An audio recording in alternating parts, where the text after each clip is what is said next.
होगी बारिश वचन की, फूल खिलेगा सच्चाई का। सत्यम सत्यम सत्यम सत्यम सत्यम सत्यम सत्यम सत्यम।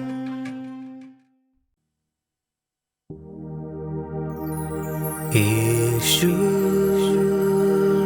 तू है जिंदगी, तू है बंदगी, तू हमारा खुदा।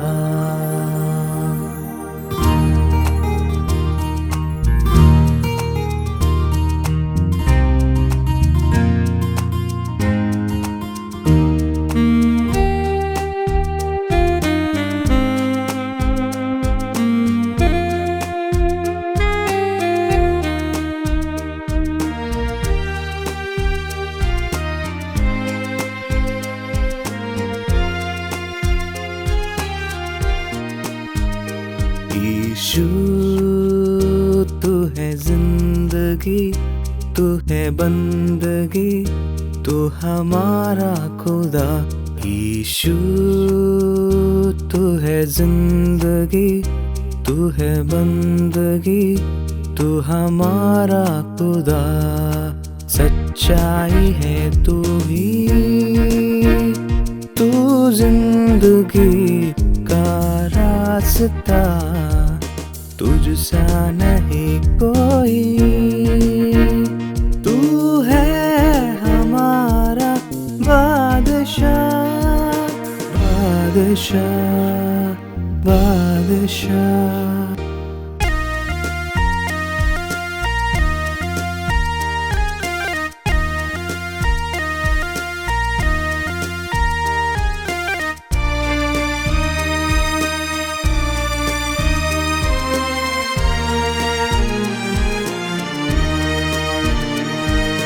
करुणा का तू सागर, महिमा का तू है राजा। सांसों में समा कर मेरे दिल में यीशु आया। करुणा का तू सागर, महिमा का तू है राजा। सांसों में समा कर मेरे दिल में यीशु आया। करते हैं अर्पण तुझे ये जिस्म और रूह जान। यीशु तू है जिंदगी, तू है बंदगी, तू हमारा खुदा। यीशु तू है जिंदगी, तू है बंदगी, तू हमारा खुदा।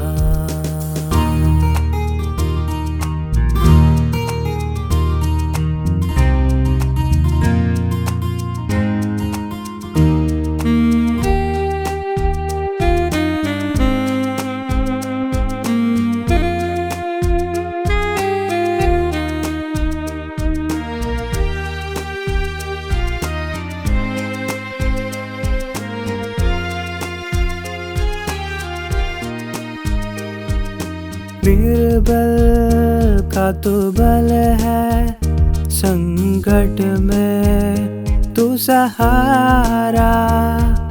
शांति हमें देता, सब कुछ है तू हमारा। निर्बल का तो बल है, संकट में तू सहारा। शांति हमें देता, सब कुछ है तू हमारा। तेरे खून से हमको मिले मुक्ति मसीहा महान। यीशु तू है जिंदगी, तू है बंदगी, तू हमारा खुदा। यीशु है जिंदगी, तू है बंदगी, तू हमारा खुदा, सच्चाई है तू ही, तू जिंदगी का रास्ता, तुझसा नहीं कोई, तू है हमारा बादशाह, बादशाह, बादशाह।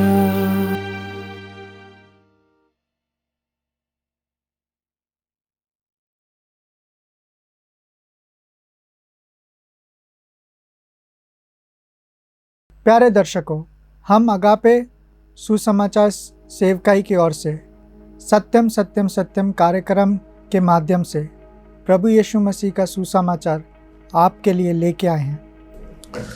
मेरे सभी दर्शकों को प्रभु यीशु मसीह का नाम में मेरा प्रणाम है, मेरा प्रेम है। प्रभु आप सभी को आशीषित करें और मैं आप सभी को स्वागत करता हूँ ये छोटा सा संदेश सुनने के लिए।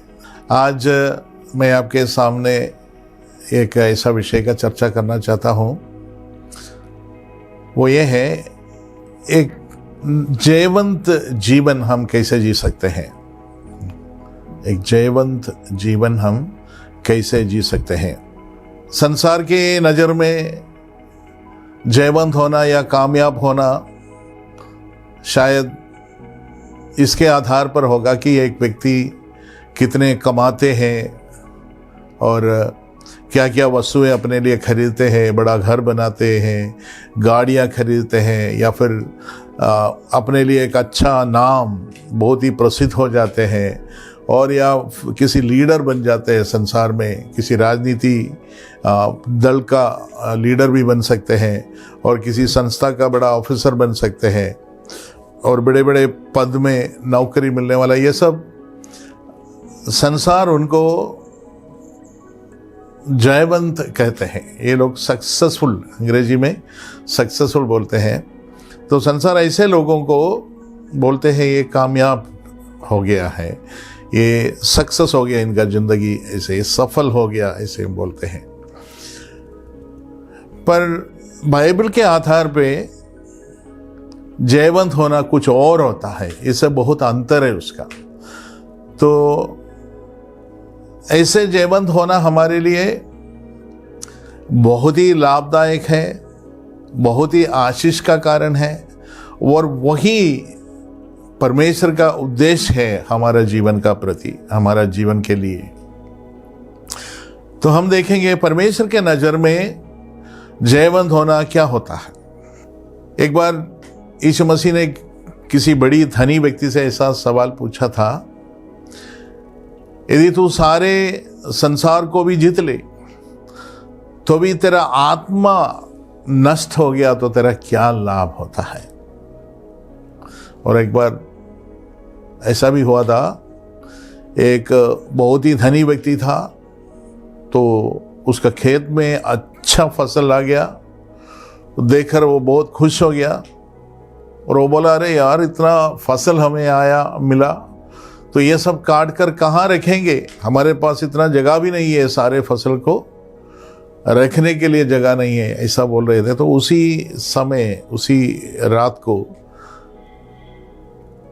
परमेश्वर ने उससे पूछा, हे मूर्ख, यदि आज रात को तेरा जीवन चले जाता तो जो तूने कमाया ये कौन खाएगा।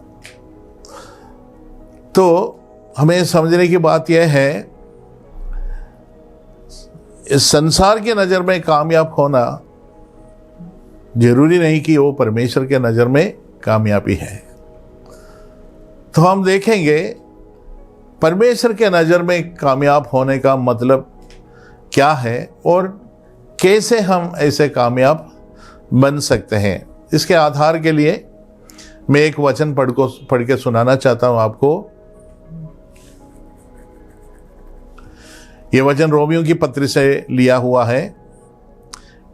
रोमियों की पत्री 5वां अध्याय उसका 17 वचन मैं पढ़ूंगा, कृपया आप लोग ध्यान से सुनिए।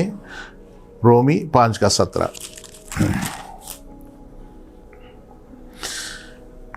क्योंकि जब एक मनुष्य के अपराध के कारण मृत्यु ने उस एक ही के द्वारा राज्य किया, तो जो लोग अनुग्रह और धर्मरूपी वरदान बहुतायत से पाते हैं वे एक मनुष्य के अर्थात यीशु मसीह के द्वारा अवश्य ही अनंत जीवन में राज करेंगे। मैं जानता हूं ये वचन आपने शायद समझा नहीं होगा, चिंता मत कीजिए, हम इसको समझेंगे, है ना। मैं आपको मदद करूंगा क्योंकि ये बहुत ही एक महत्वपूर्ण सुंदर वचन है जो हमको बहुत ज्ञान देते हैं। और यदि आप मुझसे पूछूं क्या है सुसमाचार, क्या है, वो एक ही वचन में बोलना है तो मैं ये वचन आपको बोलूंगा, ये है ना। तो हम समझेंगे ये क्या है।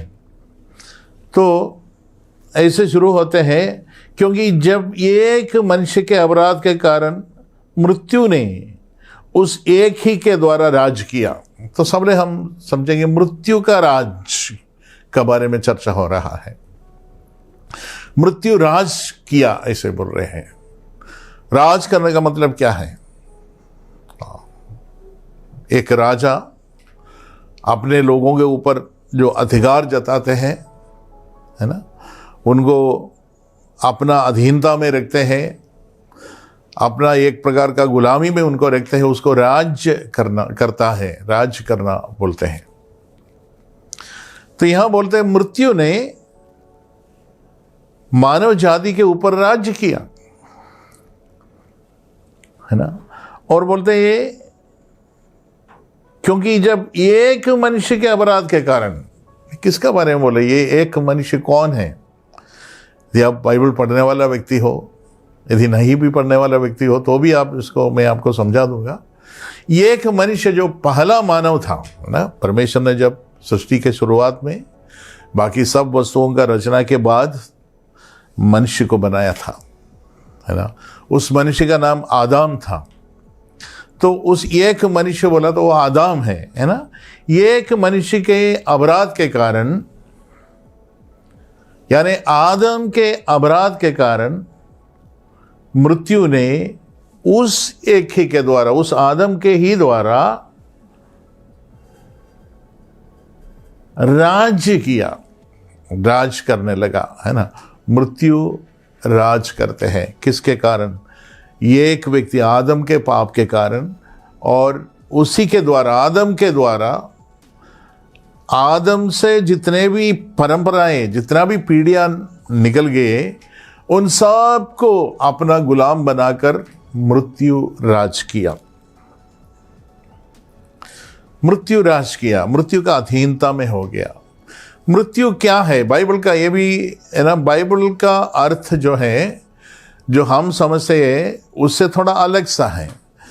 तो बाइबल मृत्यु उस स्थिति को बोलते हैं जब मनुष्य परमेश्वर से दूर हो जाते हैं और परमेश्वर का और मनुष्य का रिश्ता, संबंध बिल्कुल टूट जाते हैं, और परमेश्वर के जीवन से मनुष्य अन्य हो जाते हैं। उस स्थिति को मृत्यु बोलते हैं, उस स्थिति को मृत्यु बोलते हैं, उस स्थिति को आत्मिक मृत्यु बोलते हैं। हमको मालूम है, जो आदम का कहानी आपने पढ़ा होगा, तो आदम को बनाने के पहले परमेश्वर ने एक वाटिका बनाया था, एदन वाटिका। और एदन वाटिका में सब बनाने के बाद, सब कुछ बनाने के बाद मनुष्य को बनाया परमेश्वर ने। और मनुष्य को बनाने के बाद, आदम को बनाने के बाद उसको एक आज्ञा दिया, तू इस वाटिका का सब वृक्षों का फल खा सकते हैं, जो सैकड़ों वृक्ष हैं, उन सभी वृक्षों का फल तू खा सकते हैं। पर वाटिका के बीच में जो वृक्ष खड़ा है, उस वृक्ष का फल तू मत खाना, और जिस दिन तू खाएगा उसी दिन तू मर जाएगा। ऐसे परमेश्वर ने उसको चेतावनी दिया। आदम का एक जीवन साथी भी उसके साथ था जिसका नाम हव्वा है। और जब शैतान भी इस तस्वीर में आते हैं और शैतान हव्वा को प्रलोभन करते हैं और उसी वृक्ष का फल खाने के लिए मजबूर हो जाते हैं आदम भी। और आदम ने परमेश्वर का आज्ञा का उल्लंघन किया और इसी कारण परमेश्वर ने आदम और हव्वा को ईदन वाटिका से निकाल दिया और वो परमेश्वर का उपस्थिति से दूर हो गया। परमेश्वर के उपस्थिति से दूर हो गया। परमेश्वर के साथ उनका शुरुआत से जो रिश्ता था वो रिश्ता भी अभी टूट गया। पहले जैसे परमेश्वर के से संपर्क कर सकता था, अभी उसी प्रकार संपर्क नहीं हो पा रहे। तो परमेश्वर का और उनका बीच में जो रिश्ता था वो टूट गया, परमेश्वर से दूर हो गया। तो ये स्थिति में हम बोल सकते हैं उनका जीवन अंधेरा हो गया और उनका जीवन में मृत्यु राज करने लगा। तो मृत्यु का मतलब क्या है? अलग हो जाना, परमेश्वर से अलग हो गया। तो आज भी हम बोलते हैं जब कोई मर जाते हैं तो मतलब क्या है? मरने का मतलब क्या है? हमसे अलग हो जाता वो व्यक्ति, फिर उस व्यक्ति से हम मिल नहीं पाते हैं, वो व्यक्ति हमसे भी मिल नहीं पाते हैं। इसी प्रकार दूर, उसको मृत्यु कहते हैं। उस स्थिति को हम है ना आज भी मृत्यु कहते हैं। पर आदम के जीवन में मृत्यु इसी प्रकार आ गया। वो परमेश्वर के साथ वो संपर्क नहीं कर पा रहा था और परमेश्वर भी उससे संपर्क करना बंद कर दिया। तो इस स्थिति को बोलते हैं मृत्यु का स्थिति, है ना। आदम को परमेश्वर ने बोला था जिस दिन तू फल खाएगा, उस वृक्ष का फल खाएगा, उसी दिन तू मरेगा। तो शारीरिक तौर से तो आदम नहीं मरा, जिंदा रहा, काफ़ी समय तक वो जिंदा रहा और अगले पीढ़ी को भी उसने आगे बढ़ाया। और उसके बाद बहुत साल के बाद, 900 साल के बाद वो मरा। उतना लंबा समय तक उस समय वो जीवित रहा, ऐसे बाइबल बताते हैं।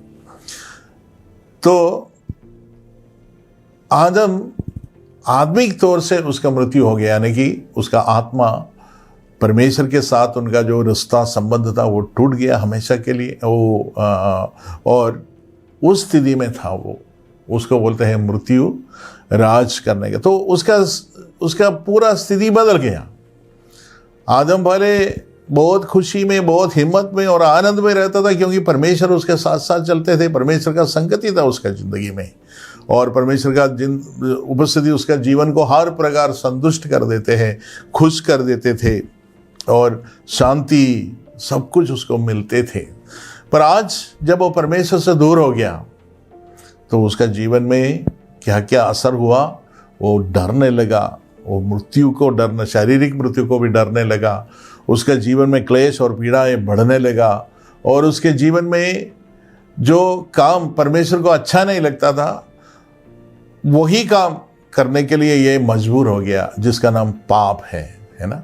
तो मृत्यु राज करने के एक परिणाम है आदम का जीवन में पाप है, यानी कि वो परमेश्वर को जो काम पसंद नहीं था ऐसे काम करने लगा, है ना। ऐसे काम करना हम देखते हैं। आदम को जो पहला बालक उत्पन्न हुआ था, है ना, आदम और हव्वा से जन्म लिया था, थोड़ा ही समय के बाद उसने अपना इकलौता भाई को मार डालते हैं, है ना।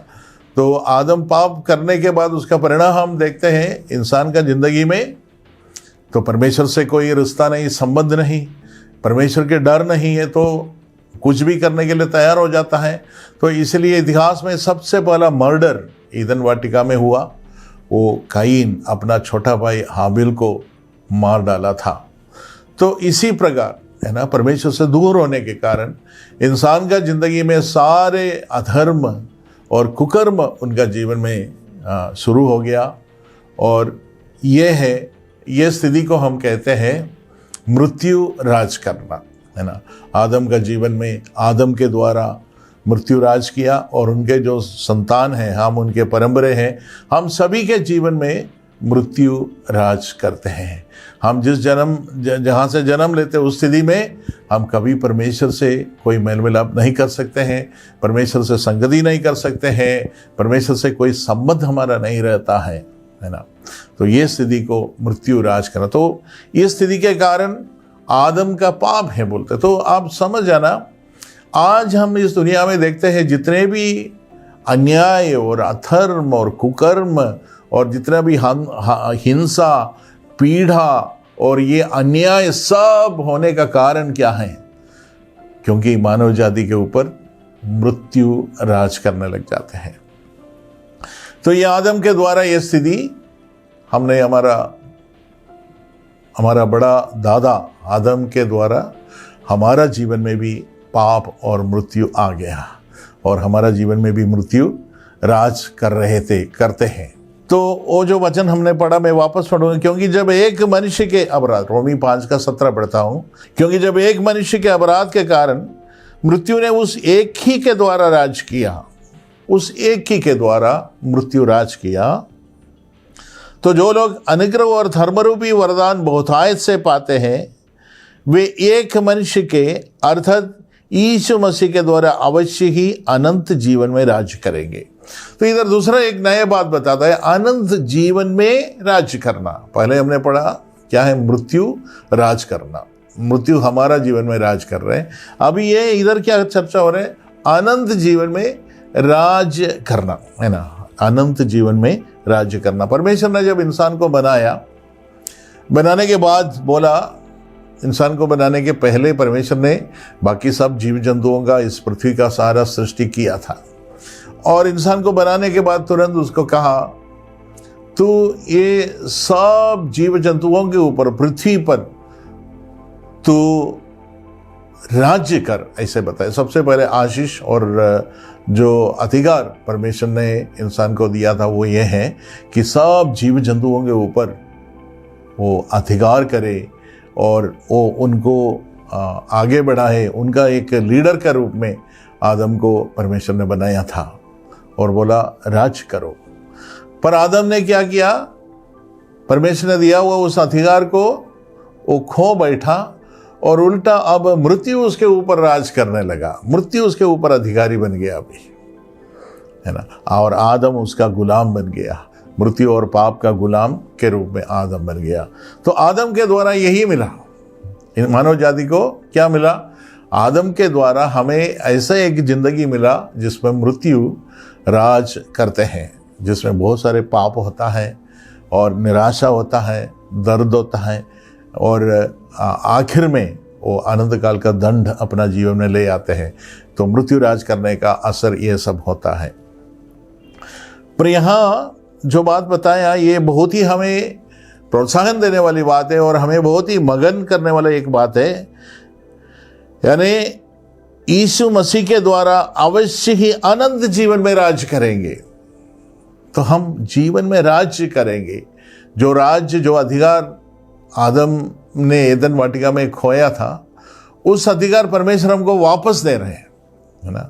वो अधिकार यीशु मसीह के द्वारा इंसान को वापस मिल रहे हैं अभी। तो बोल रहे यीशु मसीह के द्वारा अवश्य ही अनंत जीवन में राज करे। अनंत जीवन में राज करने का मतलब क्या है?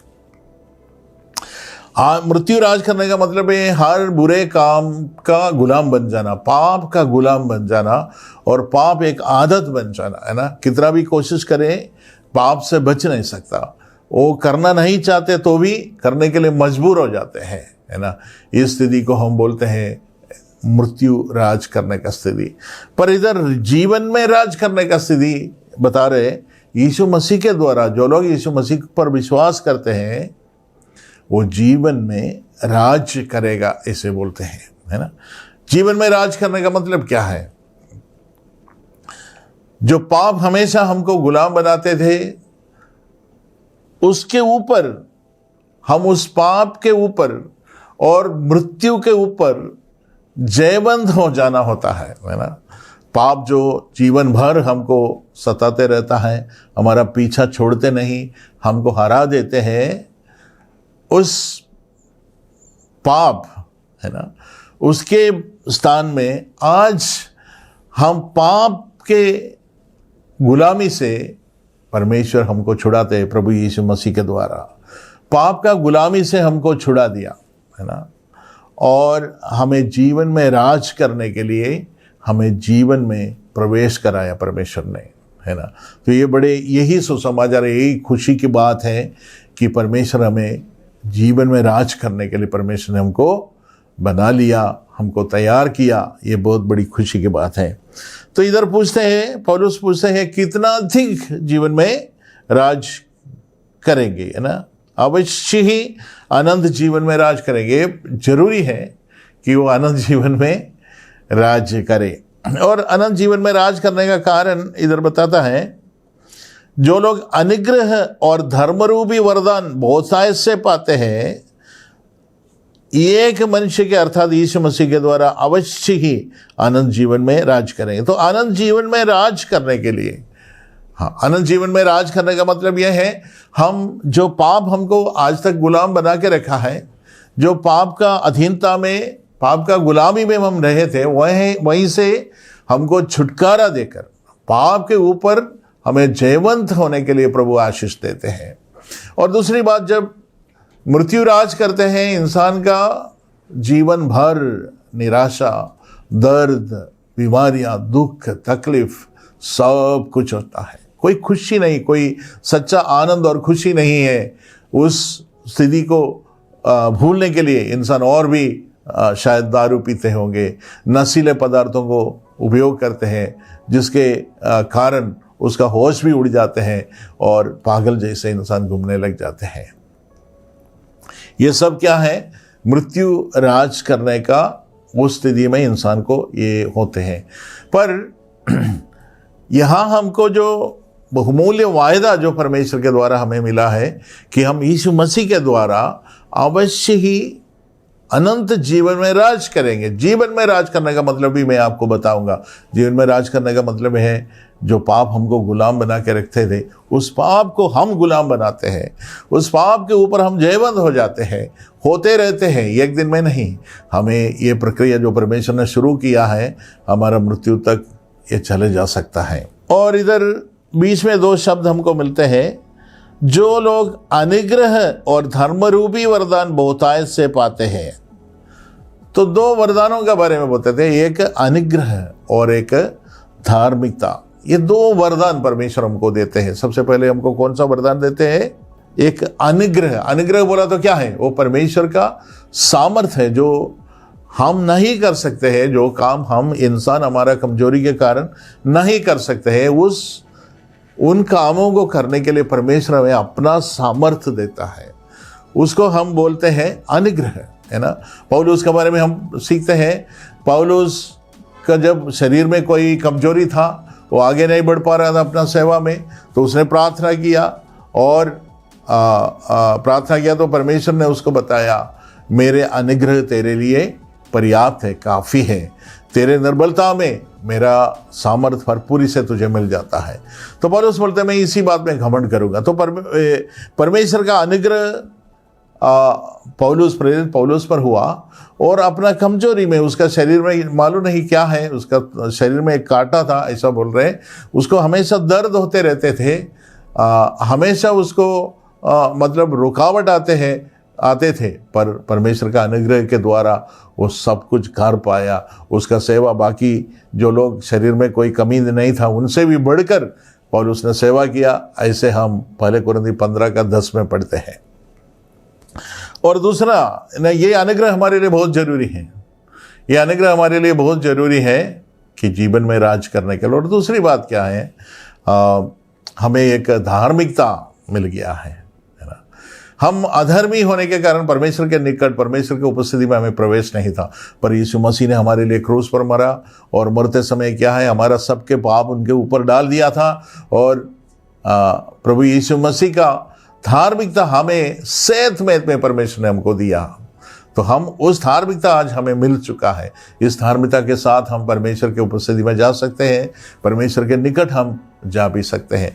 तो ये दो वरदान हमें मिला है। इसके कारण हम मृत्यु राज करने का उस दिशा से हम आज जीवन में राज करने वाला बन सकते हैं। और उसके लिए परमेश्वर ने दिया हुआ दो अनमोल जो वरदान है, वो धार्मिकता और परमेश्वर का अनुग्रह।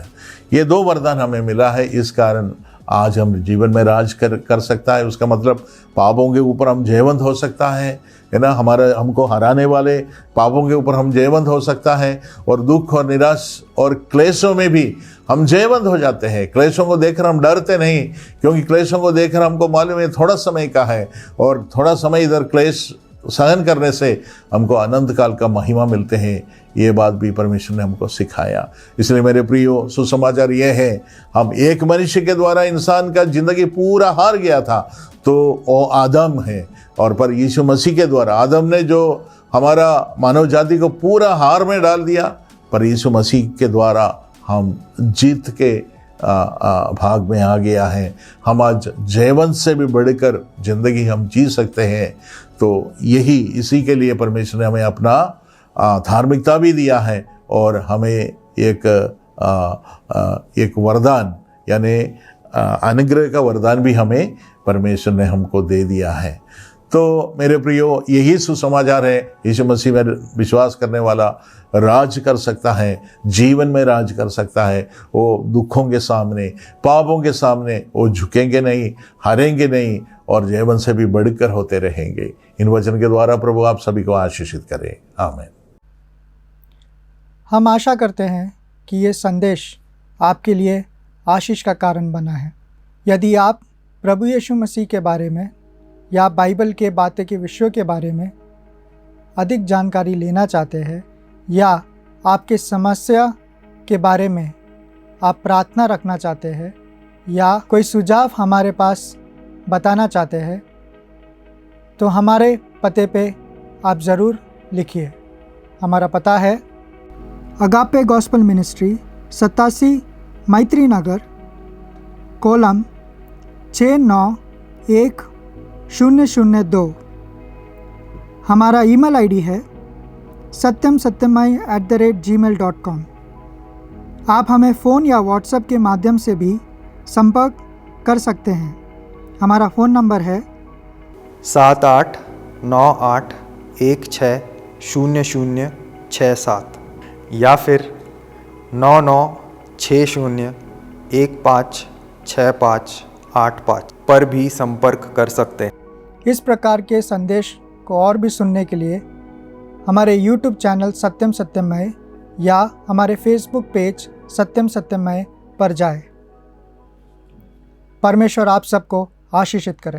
होगी बारिश वचन की, फूल खिलेगा सच्चाई का। सत्यम सत्यम सत्यम सत्यम सत्यम सत्यम सत्यम।